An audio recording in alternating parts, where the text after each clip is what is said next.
Hello, ആ ഞാനാ രമക്കൊന്ന് കൊടുത്തേ.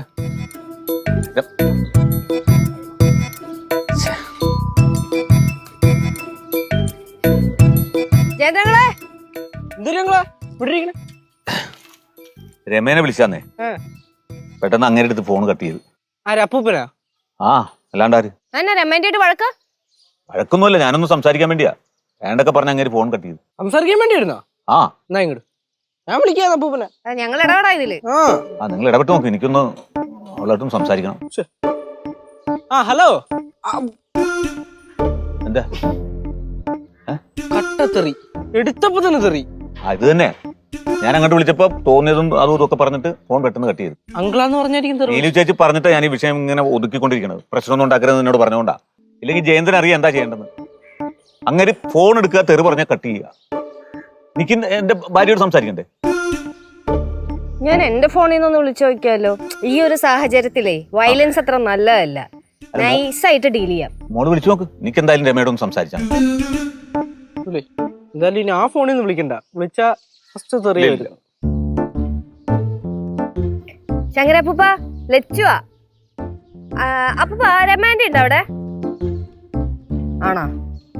അല്ല, ഒരു അത്യാവശ്യ കാര്യം പറയാനായിരുന്നേ. അങ്ങനെയാണെങ്കിൽ രമാൻഡി വരുമ്പോ ഒന്ന് വിളിക്കാൻ പറയൂ. ശരി, മറക്കല്ലേ, വിളിക്കാൻ പറയണേ. ശരി ശരി. ആന്റിയോട് പോയി രമാൻഡി കുളിക്കുവാന്ന്, ഇറങ്ങിയിട്ട് വിളിക്കാന്ന് പറഞ്ഞു. പിന്നെ അങ്കിളെ, രമാൻഡിയുടെ അടുത്ത് സംസാരിക്കുമ്പോഴേ അങ്കിള് കുറച്ച് റൊമാൻറ്റിക് ആയിട്ട് സംസാരിക്കണേ. കാരണം ഇത്രയും നാള് നിങ്ങൾ അടിയിടി വഴക്കൊക്കെ ആയിരുന്നല്ലോ. അപ്പൊ നിങ്ങളൊരു ട്രിപ്പൊക്കെ പോകാൻ പ്ലാൻ ചെയ്യുവാണല്ലോ. അപ്പൊ ആന്റിനെ നമുക്ക് നമ്മുടെ സൈഡിലേക്ക് കൊണ്ടുവരണ്ടേ? അതെ മോളെ, ഞാൻ ഈ രാഷ്ട്രീയ പ്രവർത്തനവും സാമൂഹ്യ പ്രവർത്തനവും ഒക്കെ ഇട്ട് നടക്കുമ്പോൾ എനിക്ക് അങ്ങനെ പെട്ടെന്ന് റൊമാൻറ്റിക് ഒന്നും ആകാൻ പറ്റും. ഞാൻ ശ്രമിക്കാം. ദൈവം പഠിപ്പിച്ചു തരും. നല്ല എക്സ്പീരിയൻസ് ഉണ്ട്. ആ മെർലിന്റെ അടുത്തൊക്കെ സംസാരിക്കണ കേക്കണം. അടിപൊളിയാ. ചേച്ചിയപ്പോ കേട്ടോ ഇനി അതൊക്കെ എഴുതി പഠിപ്പിച്ചു കൊടുക്ക്. എന്തോ പഠിപ്പിച്ചു കൊടുക്കേ? റൊമാൻറ്റിക് ആയിട്ട് സംസാരിക്കും. റൊമാൻറ്റിക് എന്ന് പറഞ്ഞാൽ അത്രയൊന്നും പോണ്ട. ജസ്റ്റ് ഒന്ന് സ്മൂത്ത് ചെയ്യാൻ പറ്റുമോ സംസാരിക്കണേ? ഉദാഹരണത്തിന് ഇത്രയും വിളി. രമേ. രമേ തന്നെ ആടോ? ഇതൊക്കെ കേട്ട് രമാൻഡി വല്ല കാടുവെള്ളം ആക്കി തരും. എന്റെ അങ്കിളെ കുറച്ച് സ്മൂത്ത് ആയിട്ട് സ്നേഹത്തോടെ വിളിക്ക്. ഇങ്ങനെയൊക്കെ വിളിച്ച് അതിന് ആന്റി ഇറങ്ങി ഓടും. ഞാൻ അങ്ങനെ ഒരു മിനിറ്റ്, അപ്പൂപ്പൻ വിളിക്കുന്നുണ്ട്. ഹലോ, ആ രമാൻഡി. അയ്യോ രമാൻഡി, അത്യാവശ്യം എനിക്കല്ല, എന്റെ കൂടെ വേറൊരാളുണ്ട്, ഞാൻ കൊടുക്കാം. സ്നേഹത്തോടെ സ്മൂത്തായിട്ട്. രമേ, എനിക്കൊന്ന് കാണണം. ചില ടൂറ് പരിപാടികളൊക്കെ പ്ലാൻ ചെയ്യണമെന്ന് സംസാരിക്കണം. അതെ അതെ, എനിക്കൊന്ന് കറങ്ങണം. രമാൻഡി, ഇപ്പൊ തിരിച്ചു വിളിക്കാവേ. വിളിക്കുമ്പോ എടുക്കണേ. ഇപ്പൊ വിളിക്കാം. 5 മിനിറ്റ്. എവിടെ പോണം?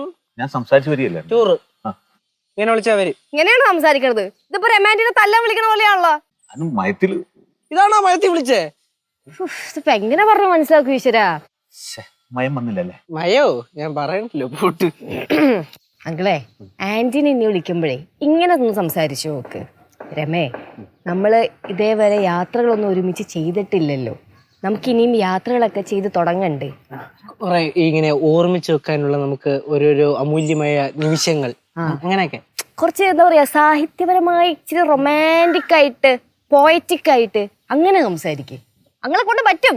പറ്റും. അങ്ങള് ഒന്ന് പറഞ്ഞു നോക്കുന്നോ? ഒന്ന് പറയൂ. ഞങ്ങൾക്കൊന്ന് കേൾക്കാൻ. ജസ്റ്റ് ഇങ്ങനെ കൈ വെച്ചാൽ മതി ഫോണായിട്ടെ. രമേ, നമുക്ക് ചില നിമിഷങ്ങളിലൂടെ കടന്നു പോകണ്ടേ?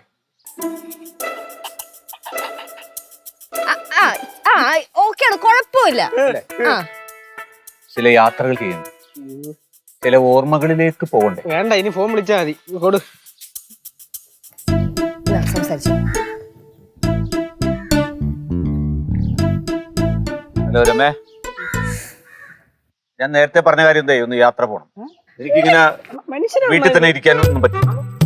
ഒന്ന് ഇറങ്ങി പുറത്തൊക്കെ ഒന്ന് സഞ്ചരിക്കണം. ലോകമൊക്കെ ഒന്ന് കാണണം, നാട്ടിലെ വിശേഷങ്ങൾ അറിയണം. നീ തയ്യാറാകണം, ഞാനിവിടെ തയ്യാറാണ് കേട്ടാ. ഇതൊരുമാതിരി യുദ്ധത്തിന് വിളിക്കുന്നവരുണ്ട്. ഒരു മുദ്രാവാക്യോടെ വിളിക്കാൻ ഞാൻ പോരെ. എങ്ങനെ പോരെ? ഇതെന്തായി തീരുമെന്ന് എനിക്ക് അറിയാൻ പാടില്ല. ഇപ്പൊ അങ്ങള് പറഞ്ഞ കാര്യം അവിടെ ഏറ്റിട്ടുണ്ടെങ്കിൽ അപ്പൂപ്പൻ അലമുണ്ടാക്കിയാലും രമാൻഡി വരും, അത് ഉറപ്പാ. അതെ അതെ, ഞാൻ ഇങ്ങനെയൊക്കെ സംസാരിക്കുള്ളൂ നമുക്കറിയാം. എന്തായാലും വരുവാൻ നോക്കാം. നോക്കാം. ഫ്ലവേഴ്സ് ഒരുക്കുന്ന കാഴ്ച വസന്തം യൂട്യൂബിൽ പ്രേക്ഷകർക്ക് ലൈവായി കാണാം. ഫ്ലവേഴ്സ് കോമഡിയിൽ ജോയിൻ ചെയ്യൂ, ആസ്വദിക്കൂ.